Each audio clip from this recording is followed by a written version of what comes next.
melengkapi kebutuhan kehidupan. Yang kedua, manfaat spesialisasi. Yang ketiga, memperluas pasar dan meningkatkan penghasilan. Yang ketiga, tujuan perdagangan internasional. Yang pertama, meningkatkan devisa negara. Yang kedua, melengkapi kebutuhan negara lain. Yang ketiga, mendapat keuntungan internal dan eksternal. Yang keempat, memperluas pasar. 5, transport teknologi modern. Yang keenam, meningkatkan penjualan perusahaan. Pendorong dan faktor penghambat perdagangan internasional. Faktor pendorong perdagangan internasional yaitu 1. Terbatasnya kemampuan negara dalam memproduksi barang dan jasa.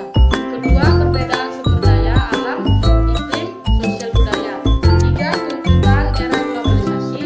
4. Keinginan membuka kerjasama hubungan politik dan dukungan dari negara lain. 5. Keinginan memperoleh keuntungan dan meningkatkan pendapatan negara. Sedangkan faktor penghambat perdagangan internasional yaitu 1. Ideologi negara berbeda. 2. Konflik dan peperangan. 3. Kebijakan perdagangan yang merugikan negara lain.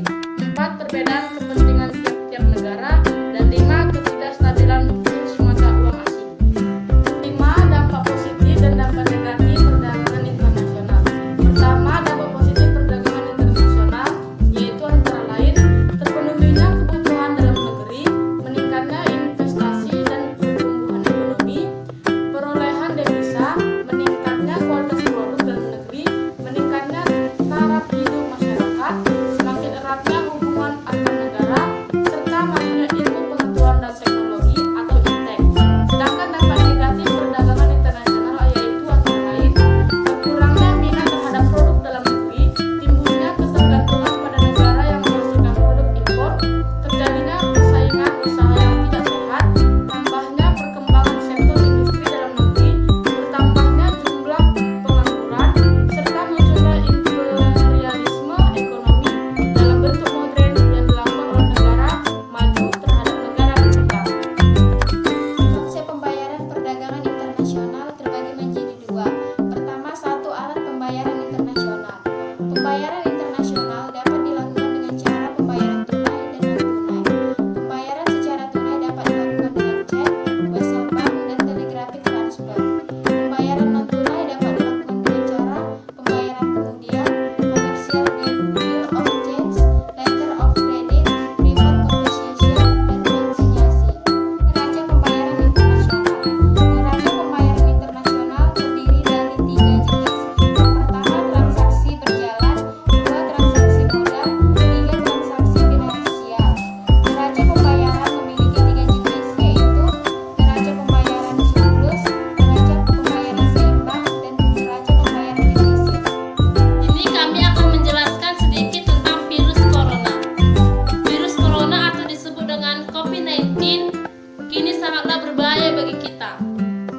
Kita harus menghindari virus ini karena virus corona sangatlah berbahaya dan memakan banyak korban.